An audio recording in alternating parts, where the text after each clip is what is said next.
ओम शांति।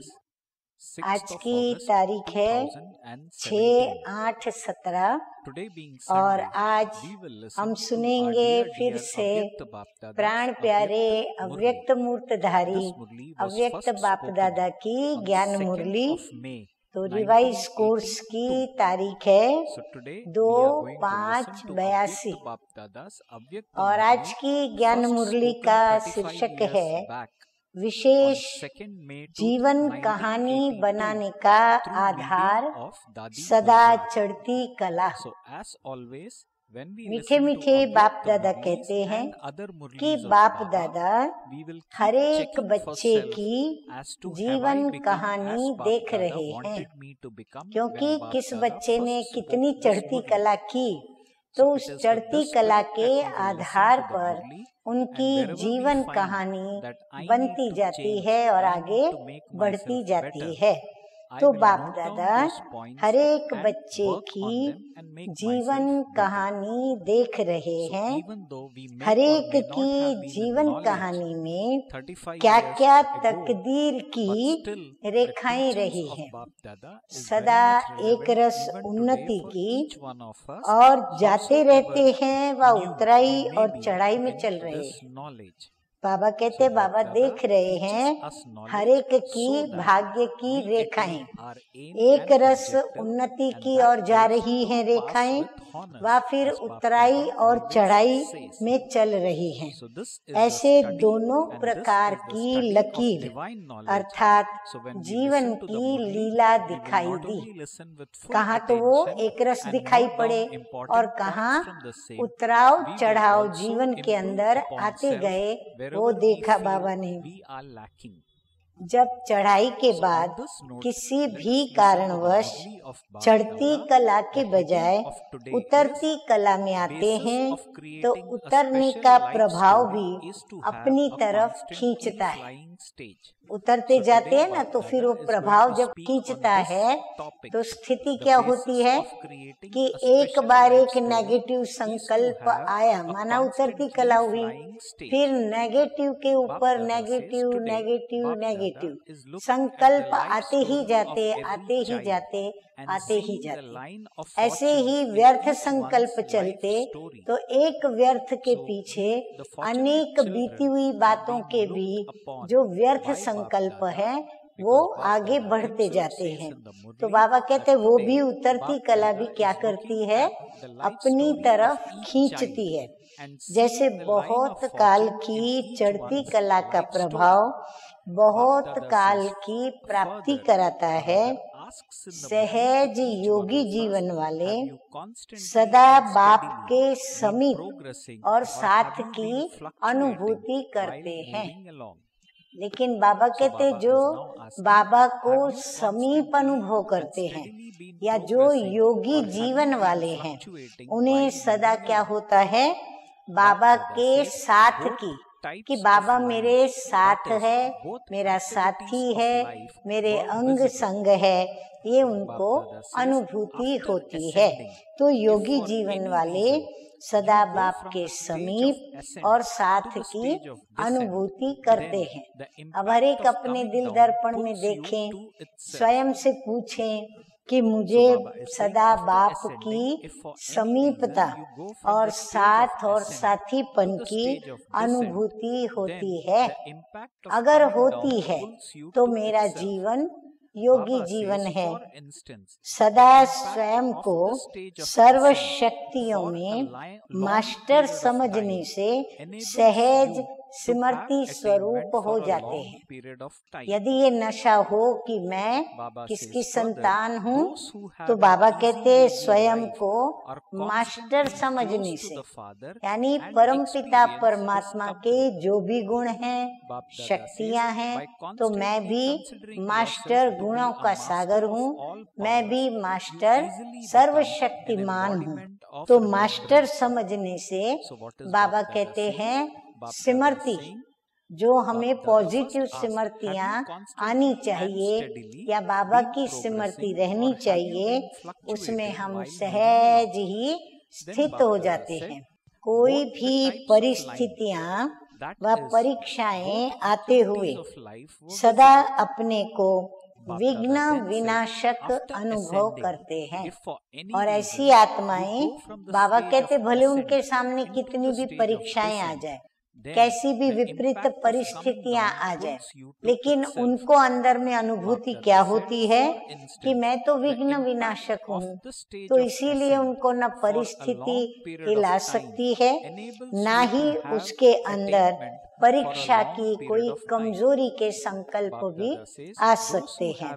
तो बाबा कहते हैं मास्टर समझने से सहज स्मृति स्वरूप हो जाते हैं और परिस्थितियां और परीक्षाएं आते हुए भी अपने को विघ्न विनाशक अनुभव करते हैं। तो जैसे बहुत काल की चढ़ती कला का, बहुत समय से समझो हम चढ़ती कला में चढ़ते गए, तो बहुत काल ऐसी शक्तिशाली स्थिति का भी अनुभव करते हैं। नेचुरली यदि हमारी चढ़ती कला है तो हम शक्ति स्वरूप ऑटोमेटिकली सिद्ध हो जाते हैं, तभी तो हमारी चढ़ती कला होती है। तो शक्तिशाली स्थिति का अनुभव भी वो करते हैं। और ऐसे चढ़ती कला के बाद, ऐसे जो चढ़ते गए और शक्तियों को महसूस करते गए, यदि उनकी चढ़ती कला के बाद, कुछ समय चढ़ती कला के बाद उतरती कला होने से स्वतः और सहज ये अनुभव नहीं होते।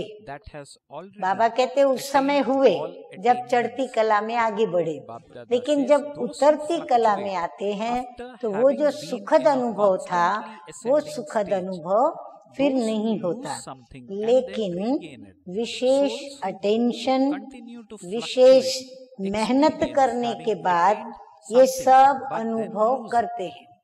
लेकिन जैसे ही महसूस हो कि मैं अभी बाबा को भूलकर और मेरे अंदर परिस्थिति और परीक्षाएं उतरती कला की ओर मुझे ले जा रही हैं, तो अपने पर फिर से वो अटेंशन देते हैं। और अगर विशेष मेहनत करते हैं तो बाबा कहते हैं फिर से वो ये सारे अनुभव जो सुखद हैं वो कर सकते हैं। सदा चढ़ती कला अर्थात सदा सर्व प्राप्ति को पाई हुई मूर्ति। बाबा कहते चढ़ती कला का मतलब क्या हुआ? सदा प्राप्तियों को लेने वाले, प्राप्त करने वाले, ऐसी प्राप्ति वाली पूर्ण मूर्त, तो मूर्ति के रूप में, और चढ़ने के बाद उतरने और फिर चढ़ने वाले, गंवाई हुई वस्तु को फिर पाने वाले, ऐसे उतरने और चढ़ने वाली आत्माएं ये अनुभव करती हैं कि पाया था लेकिन खो गया। हाँ, बाबा कहते ऐसे चढ़ती कला, फिर उतरती कला, फिर चढ़ती कला, फिर उतराओ, फिर चढ़ाओ। तो ये जो ऊपर नीचे अवस्था जो होती है या स्थिति जो बनती है, ऐसे लोगों को, ऐसे पुरुषार्थियों को क्या अनुभव आता है कि मैंने पाया था लेकिन क्या हो गया, मेरे पास आया भी और फिर पता नहीं खो गया। तो वो हैरान होते हैं और पाने के अनुभवी होने के कारण फिर से उस ही अवस्था को पाने बिना रह भी नहीं सकते। और वो जो सुखद अनुभव उनको चढ़ती कला में हुआ, या अनुभवी होने के कारण जब उतरती कला में खोने का अनुभव करते हैं, तो जो सुखद अनुभव पाने का था वो फिर से पाने के लिए बाबा कहते वो पुरुषार्थ करते, मेहनत करते, क्योंकि उसके बिगर वो रह नहीं सकते। इसलिए विशेष अटेंशन देने से फिर से अनुभव को पा लेते हैं। लेकिन सदाकाल और सहज की लिस्ट के बजाय दूसरे नंबर की लिस्ट में आ जाते हैं। उतराव चढ़ाव में गए, चढ़ती कला उतरती कला में गए, तो उनका नंबर जा करके जो पहले में होना चाहिए उसके बदले क्या हो जाता है, नंबर 2 में वो आ जाते हैं। पास विथ ऑनर नहीं। हाँ, बाबा कहते हैं वो पास हुए, ऐसा नहीं बोलेंगे कि भाई वो पास विथ ऑनर हो गए, नहीं, पास विथ ऑनर नहीं, लेकिन पास होने वालों की लिस्ट में आ जाते हैं। तीसरे नंबर की तो बात स्वयं ही सोच सकते हैं। बाबा कहते हैं फर्स्ट तो pass with honour, second number passing mark. अब तीसरे नंबर का तो बाबा कहते हैं आप खुद भी सोच सकते हो, बाबा यदि नहीं भी बताए तो समझ सकते हो कि उसकी जीवन कहानी क्या होगी। तीसरा नंबर तो बनना ही नहीं है ना। बाबा कहते हैं लक्ष्य नहीं है तीसरा नंबर किसी को बनना है। अगर बनना है तो बाबा के आगे हाथ उठाओ। कोई नहीं हाथ उठाएगा, क्योंकि हर एक चाहेगा मैं नंबर 1 आऊं या नंबर 2 में आऊं। आगे बाबा कहते हैं कि अपनी जीवन कहानी को सदा उन्नति की ओर बढ़ने वाली, अपनी जीवन कहानी को सदा उन्नति की ओर बढ़ने वाली, सर्व विशेषताओं से संपन्न, सदा प्राप्ति स्वरूप, यानी कोई भी अप्राप्त नहीं बात उसके पास, ऐसी श्रेष्ठ बनो। बाबा कहते अपनी जीवन कहानी बनानी है तो ऐसी बनाओ जिसमें सदा आपकी उन्नति की बातें हो, जिसमें आपके विशेषताओं का वर्णन हो, और आपने बहुत कुछ पाया है, सब कुछ पाया है, ये सारी कहानी में बातें हो। ऐसी श्रेष्ठ जीवन कहानी अपनी बनाओ। अभी अभी ऊपर, अभी अभी नीचे, व कुछ समय ऊपर और कुछ समय नीचे, ऐसे उतरने चढ़ने के खेल में सदा का अधिकार छोड़ नहीं देना। हाँ, कहीं उसी पुरुषार्थ में बाबा कहते हैं ऐसा न हो कि आप अपना जो अधिकार है वो छोड़ दो। कैसे छोड़ेंगे? क्योंकि घड़ी घड़ी ऊपर नीचे होते रहेंगे तो आखिर थक जाएंगे। तो थक करके क्या करेंगे? कहेंगे जाने दो, तो अधिकार को भी जाने देंगे। तो बाबा कहते हैं ऐसा नहीं करना।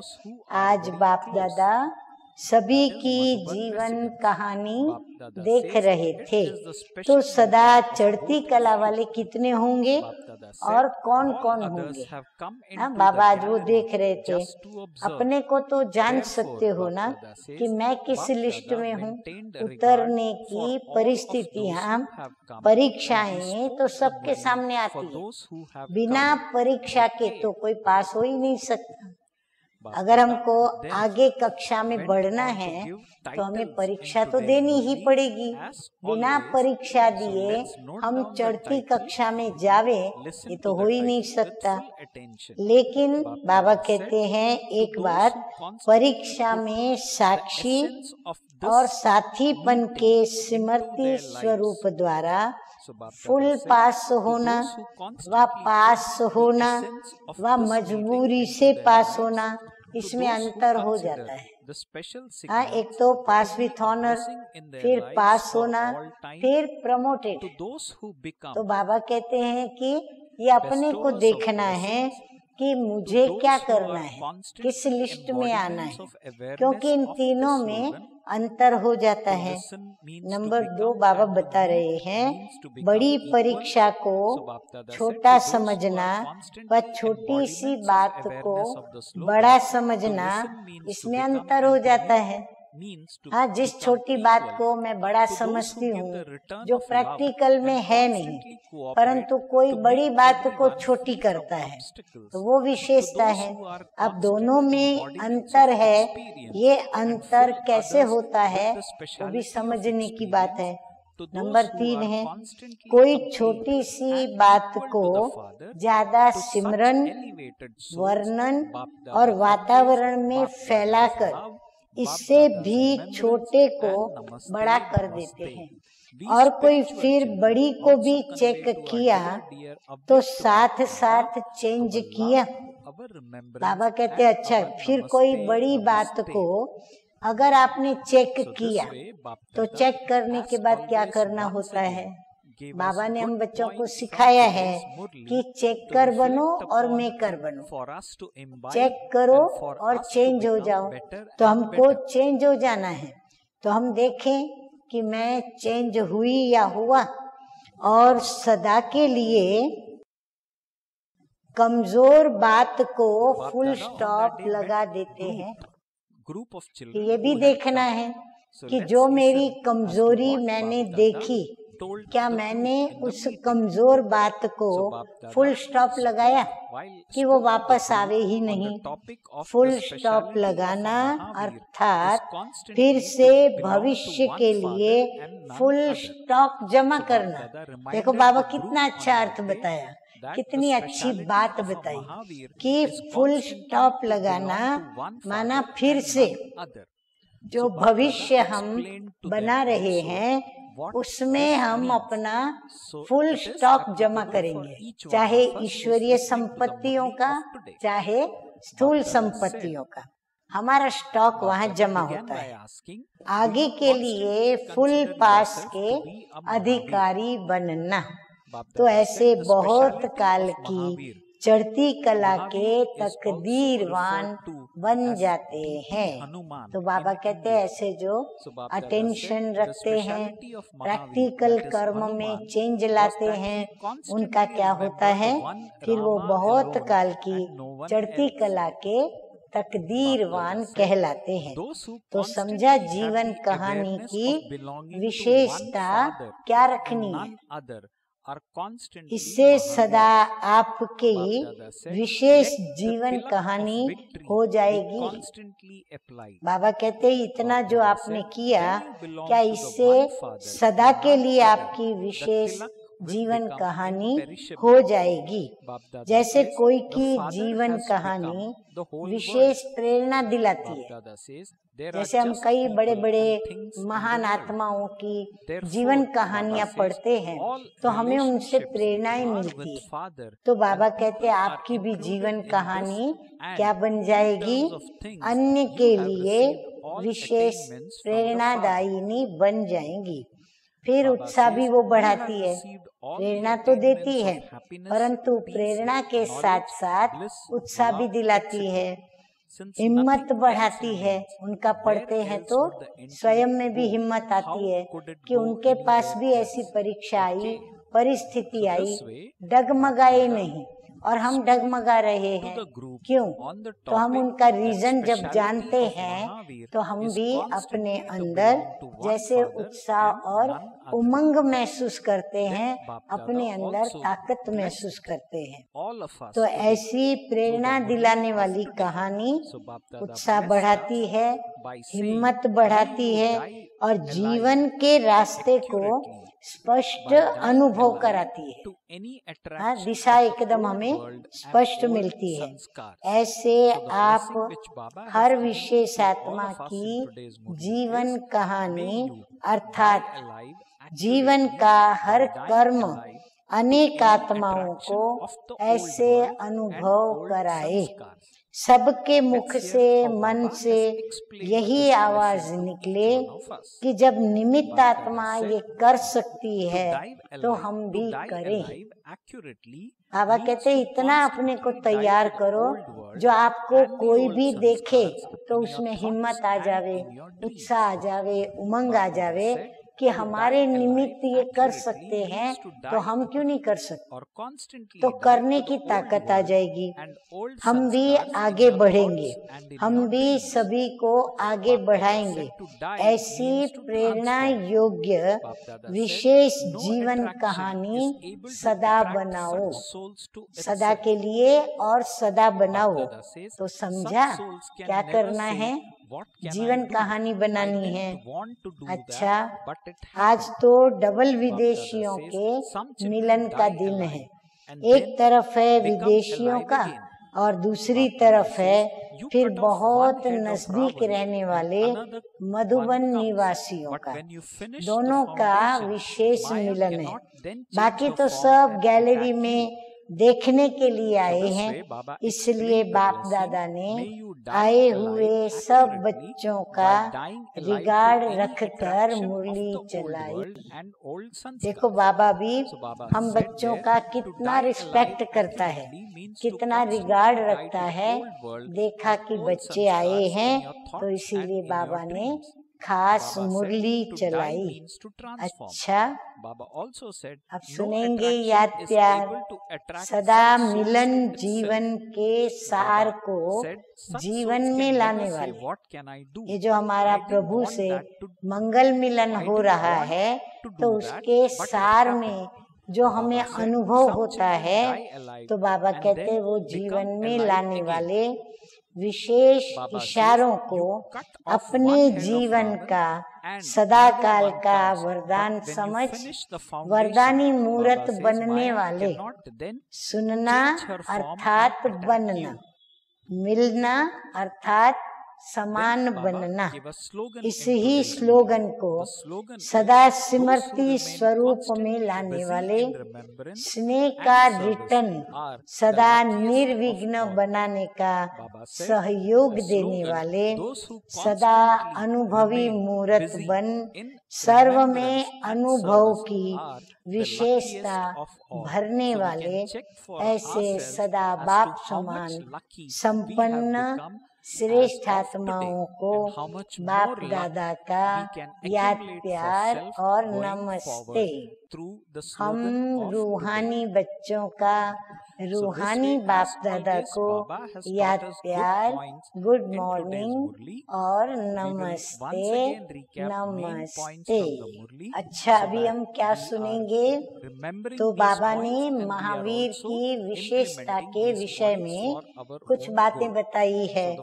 तो बाबा कहते हैं कि महावीर की विशेषता क्या है? सदा एक बाप दूसरा न कोई। बाबा कहते हैं सदा अपने को महावीर समझते हो। हर एक अपने से पूछे कि मैं महावीर हूँ।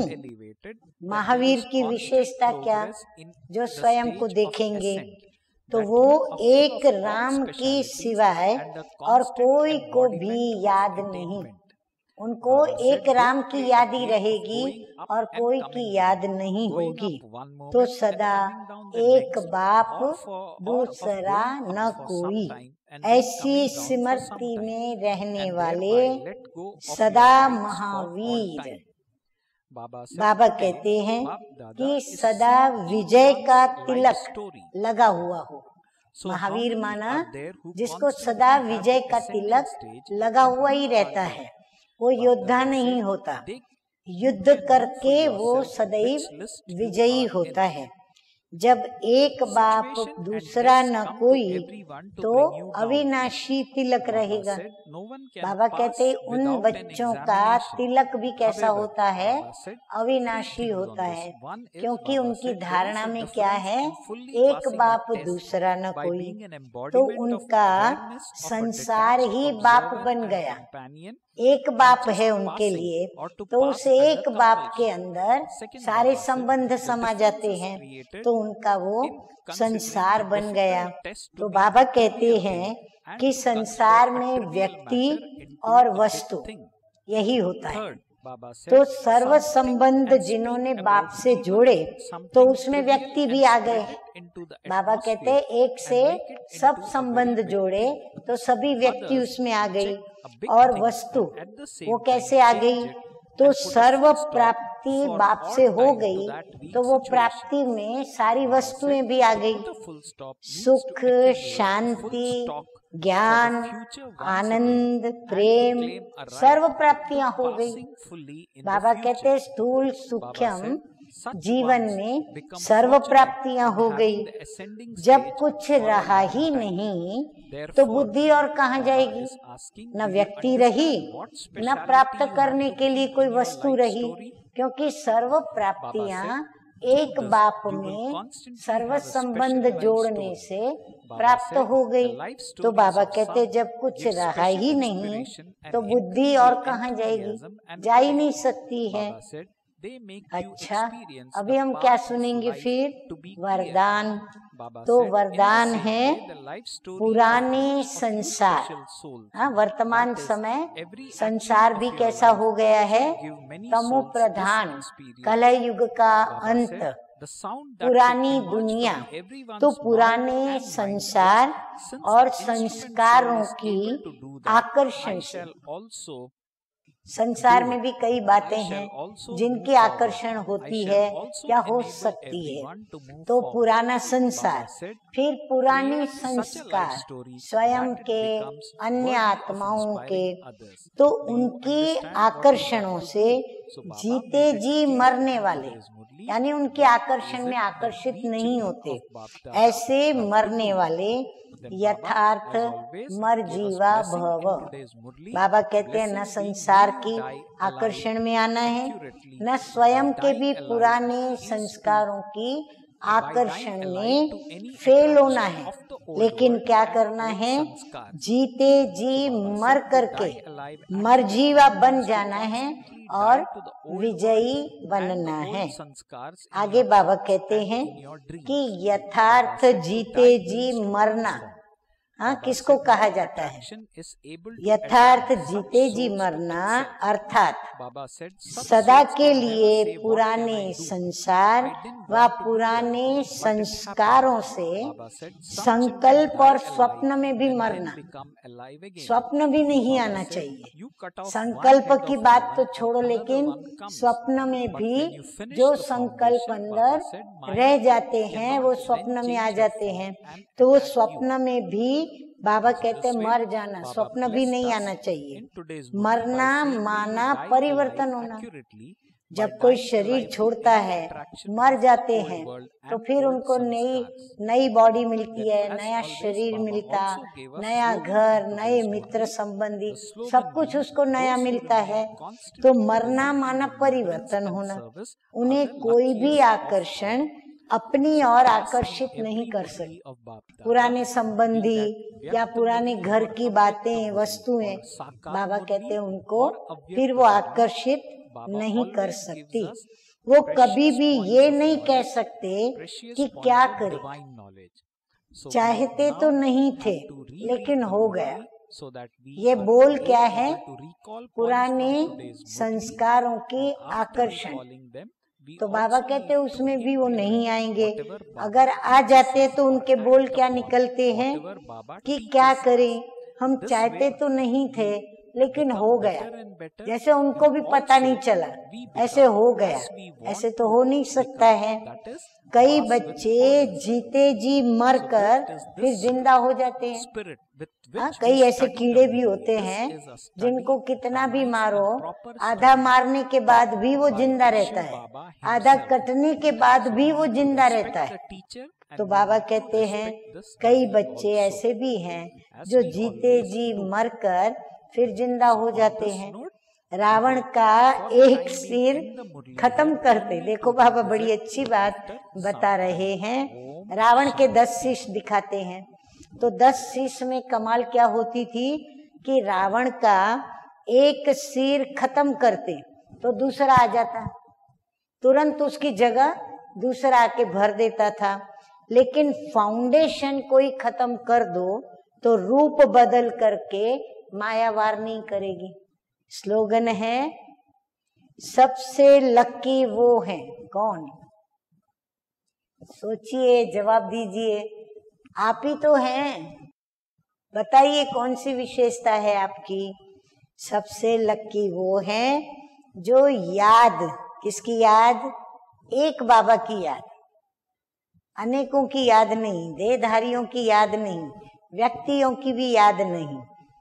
सबसे लकी वो है जो याद और सेवा में सदा बिजी रहते हैं। अगर नहीं रहते तो हम बिजी करें, अपने को बिजी रहें। अच्छा, ओम शांति।